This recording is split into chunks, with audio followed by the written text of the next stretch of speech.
I love watching this guy play, and I would. You guys know I say it all the time, and I'm not just saying it because he's on hold, kind enough to call into this program, getting set for his 10th year in the National Football League. Wow, 10 years for Odell Beckham Jr. Now with the Baltimore Ravens, back here on the Rich Eisen Show. How are you, sir? Man, I'm doing well, man. You know, I've always admired, and it's been love from afar, and I guess it's year 10, but really year 9, you know, I set out last year, so I don't want you to give me that yet, but it's been definitely a blessing, man. I'm excited. No, I know that, but it's been 10 years, I guess. This is your 10th season since you've been drafted. I'll give you the 10th. Screw it. Have anybody that's talking about vesting or whatever call me. I'll tell them it's 10. So how are you feeling? How are you feeling? Man, I'm feeling great, actually.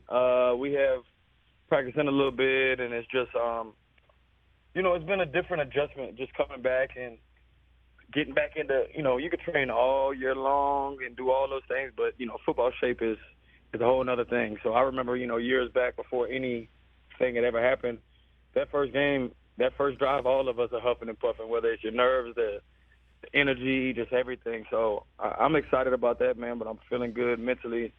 Feeling very, very good, probably the best place I've been in. So I'm just excited about this opportunity. Well, I did give you credit for last year when I mentioned this is year 10. It's been 10 years since you've been 10 seasons since you've been drafted. Were you close to coming back last year? Was that close, Odell? It was close, but it was going to have to be the absolute right situation that was, you know, worth risking where I'm at now. And then, you know, things just kind of didn't transpire that way. And I always feel like God has a plan, like he's looking out and he's always watching over. So it just seemed as if the decision after the Super Bowl when I was contemplating, will I be back this year or will I wait? You know, that weighed on me the entire time. And it just happened that, you know, there was no opportunity for me to really do what I wanted to do. And obviously, it was hard to go out there for no money and risk it all for an organization when you have to look after, you know, yourself and your family. So it was close, but I think I did the best thing to give myself the chance to be here right now. And I mean, for you to go basically on a free agency tour at the owners' meeting, I got to be honest with you, that's a baller move, Odell. That was a baller move. What was that like for you?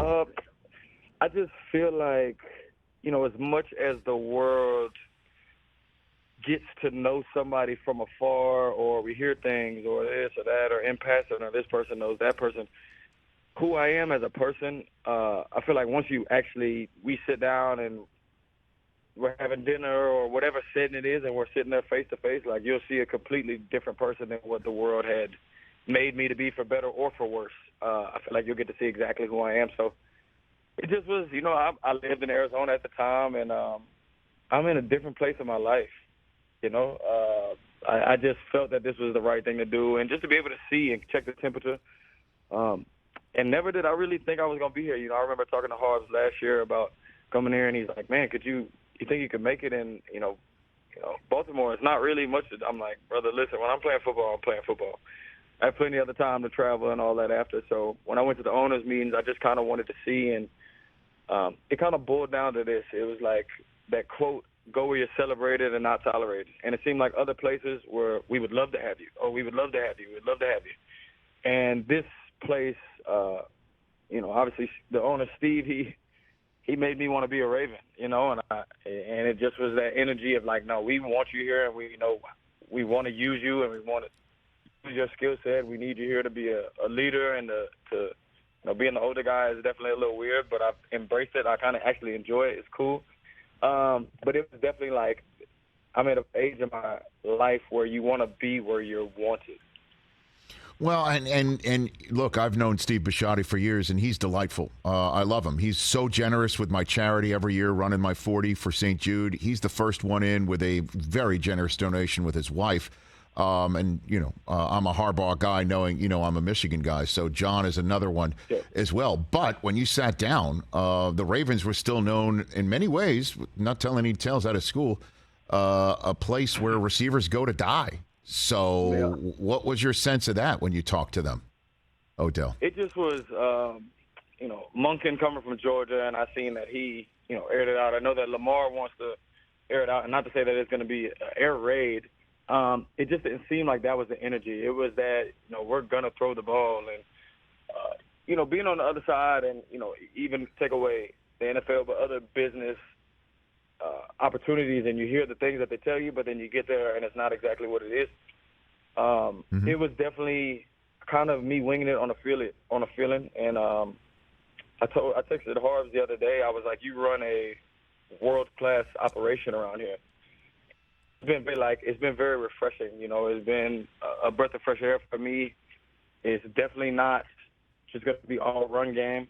I'll tell you that much. I won't give away any game plans, but I'm truly excited, man. I hadn't had this feeling since early in my career with the Giants, and then Cleveland wasn't the best situation, which life is like that. Not every situation is the best for everybody. But when I went to the LA Rams and the way that McVay and Snead and the Conkeys and the way that they ran everything, especially McVay, like he made me fall in love with football game. He made me fall in love with the game. He made me want to show up every day to be a pro and to know that, you're going to be prepared. And it's kind of that similar feeling over here, the way that things are ran.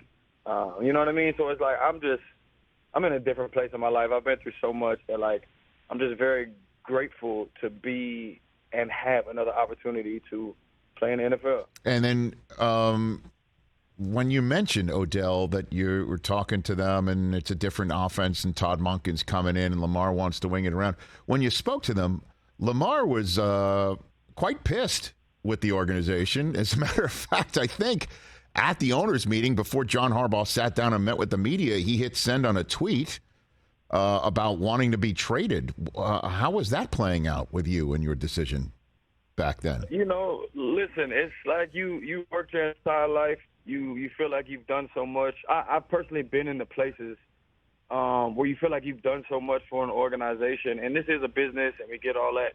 But I think, not speaking for him, he feels like he's done so much for this place, and obviously we're all playing to get paid and to be able to take care of your family forever. And I think he just felt like it was his time, and he also not only was it just about getting paid, like he's a guy, as I've been around him, like he wants to win.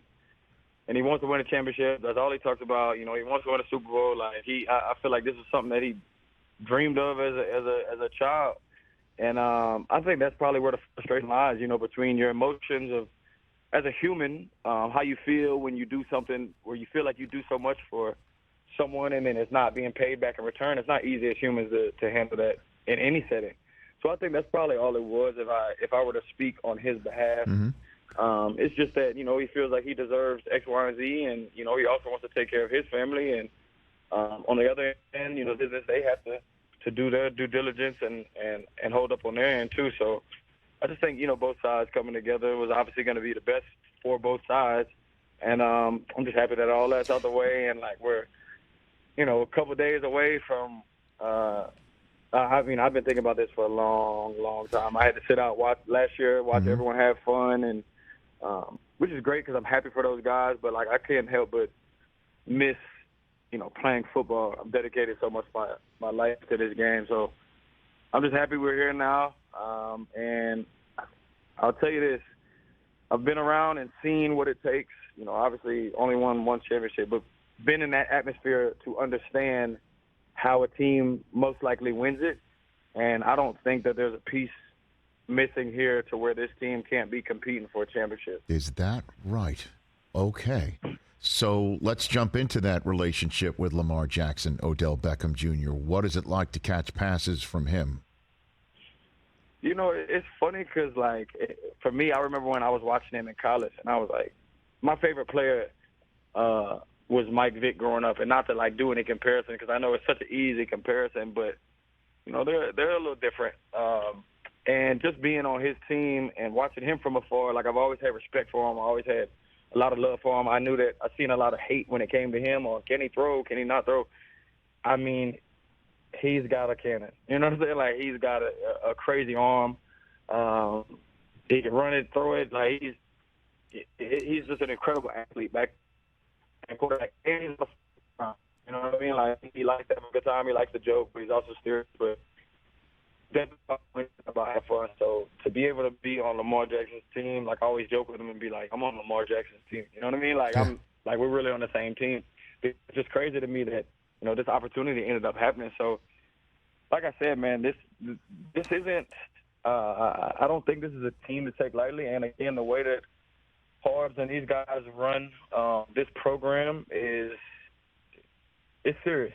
They care about winning, and I think that's all they care about. And how can they get that job done? So I'll ask this question: any similarities between Lamar and Eli? Odell? Yeah, they both play quarterback. Nothing else? No, there's no similaries at all. It's just different. It's just different because you got to understand. Obviously, Eli was. I came in and he just you can't. I remember things happening with Eli when I'm like, man, he knows what's happening before it's even happening. Right. And obviously Lamar is developing and having that with. That was on year.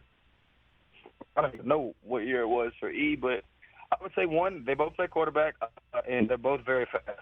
They're both very fast. I like it. Well done. Okay, Odell Beckham Jr. here. A couple more minutes left with him. Noticed you're wearing number 3, Odell. Last time was college? Is that the last time you wore number 3 on a field? Yeah, right before that was the Super Bowl. But, yeah, that's fine, too. Okay. College. Right. All right. That's the Super Bowl as well. So number 3. Okay. And I guess. He's been my number pretty much all my life. Allen Iverson was one of my biggest influences growing up. He was the reason I wore number 3. I really wanted to wear number 7. It just kind of was, obviously, the biblical being the holy number of 7, but Rashad is wearing 7 here. And yeah. 3 was what I had to go with. Okay. And so you said a couple times before I let you go here, a couple more minutes left with Odell Beckham Jr. You've said a couple times in this interview, Odell, that you're a different person now, that you're in a different part of your life now. What do you mean by that? I think for one, it's definitely that gratitude state. Obviously, having an 18-month-old boy opens your eyes, and just the things that I've been through in life. When people look back and they're like, "Oh, what would you give advice to your 21-year-old self?" And I'm like, at 25, everyone has that answer. It's like, "Oh, I would do this, that, the third." But at 30, I feel like my answer is you're gonna have to go through your own challenges and adversity and things in life. You're gonna have to mess up. And that's the only way that you're going to be able to learn from your mistakes, because each person's journey is their own. I could go and ask a LeBron or Randy Moore or all these guys about how would you handle this and that, but we're all in different situations. We're all individuals. Each person is completely different than the other. So it's just a place where, man, I'm grateful to even be able to walk on a football field and run routes. I'm grateful to, it's just a funny experience. It's a small story, but in Baltimore, where I'm living at, I have to walk the trash can. It's not an easy walk, and it's up a hill because the trash can doesn't come down here. Mm-hmm. And it's instead of being in a place where you might complain about first world problems, or I'll catch myself complaining because my gas is low and I got to stop before a meeting. I found myself trying my very hardest not to complain about these opportunities because someone else would love to have these opportunities, or my life could be way worse. So, again, I think I'm just in a place of peace and gratitude. Don't get me wrong. That person that's in there that had that passion that we always seen, that was fiery on the field. I don't think I'll ever be able to just lose him completely, but I can definitely say that I've grown up a lot, man, and it's just it's refreshing when you get to see this me and not the me when I was younger, who just was a little less patient. Well, I hate to tell you, the reason why the trash can gets heavier each time is Josh Norman's putting more trash in your can every single day without you knowing, Odell. That's what's going on, man. I knew it had to be something. It had to be something, right? Are you willing to share what LeBron talks about with you? What do you guys chop it up about if you have that occasion? He's just someone who obviously LeBron is probably my biggest influence. He was the one that I watched the most growing up, and it doesn't even football wasn't even he doesn't play football, so it's different when I'm watching him. But the way that he's carried himself, the way that he approaches the game, the way that he never cheated, the workout regimens, just kind of all of those tips and advice, and whenever I got a moment, we could just sit down, like, just to be able to hear experiences from him. You know, again, not to go into, like, the personal, but he's just been a very positive, impactful male figure in my life. And I think us as men, you know, we usually don't sit there and ask, you know, another man for advice or tips or tricks or anything like that. So he just really helped me in my career on and off the field. My approach to the game, the love for the game, and aspiring to be great, you know, especially through, you know, my failures or whatever it was. You know, that would probably be the biggest thing that, you know, when I asked him about, you know, what moment or what play was it that you remember that you wish you could have back, or what, you know, anything like that. So we all have moments in our career, and it was good. So. Well, Odell, look, man, I really appreciate you joining me here. If you don't mind, in the last couple of minutes, you want to give me the top? Who are the top 5 wide receivers in the NFL, according to you, Odell? Top 5 receivers. Oh my goodness, I'm gonna go with Justin, obviously. Mm-hmm. Damn, I need Devontae. Mm-hmm. Okay. This is tough. The thing, it's such a hard argument for me, right? Because my thing is, when you say top 5, I think about 8 to 9 people who any given Sunday, Monday, or Thursday could be the number one in the world. You know what I mean? So it's such a hard debate that I've never really enjoyed or liked. It's like, oh, the top 5. Like, you know, back in the day when it was Julio, AB, myself, it's like any given day he could go for 180, or he can go for 60, or he can go for, you know what I mean? But I would say, you know, Justin, Devontae, I think Cooper Kupp, Tyreek, Jamar, if I'm keep going, you know. No, that's 5. Big. That's 5. But I think the biggest one to watch out for this year, creeping to everyone's top 5, is going to be Zay Flowers. Zay Flowers, right? That's for sure, huh? Yep. Just keep that name posted and watch every single week when it's showing up on SportsCenter. Okay. Or NFL Network. You understand. Yeah, okay, very good. Listen, Odell, I really appreciate it. I know you don't do this too often for too many spots, so I thank you greatly for this. And I'd love to chop it up more with you when you're willing. And it's good to see you back, man. It's good. Absolutely, family. You know anything for you, so I appreciate the time. I appreciate you saying that, Odell. Thanks again. You be well. Have a great season with Baltimore. And I guess last one for you before I let you go. Walk me through. You know, I imagine Baltimore will introduce the offense first, since it's Lamar's first game back, when everybody thought he would never play there again. But that means you get to come out of the smoke like Ray Lewis in Baltimore. What's that going to be like for you, if you want to envision that for a second, week 1? Man, I feel like I can smell. Like, I have such a crazy visualization skill pretty much all my life, and I feel like I can smell the atmosphere. And as you said it, like, my chest kind of filled up, because it's such a, like, it's been really hard for me. This experience has been really hard for me, you know, like getting to play into role, like I'm being emotional, like speaking on it, and I just know that emotions are definitely going to be running through me. Just me looking up in the sky, just thanking the man, like, for another opportunity. Just to step foot on the field. You know, after the Super Bowl, I was like, I'm literally busting my ass and working to get back, and I don't care if it was to catch one pass. Like, this is not how I'm finishing my career. Obviously, I still have plans, but that's just how my mind works, man. And now that it's finally here, like, I'm just so excited. I'm so ready for the opportunity. And I don't know what I'm gonna be like, man. You might see a tear or 2 roll down, but we'll see. I look forward to it, Odell, and enjoy it. Love every second of it, and I can't wait to see what you do in your new spot. Send my best to everybody there. Thanks for the time. Absolutely. That's the great Odell Beckham Jr. right here on The Rich Eisen Show. Catch The Rich Eisen Show every single day on the Roku channel, 12 to 3 Eastern, for free.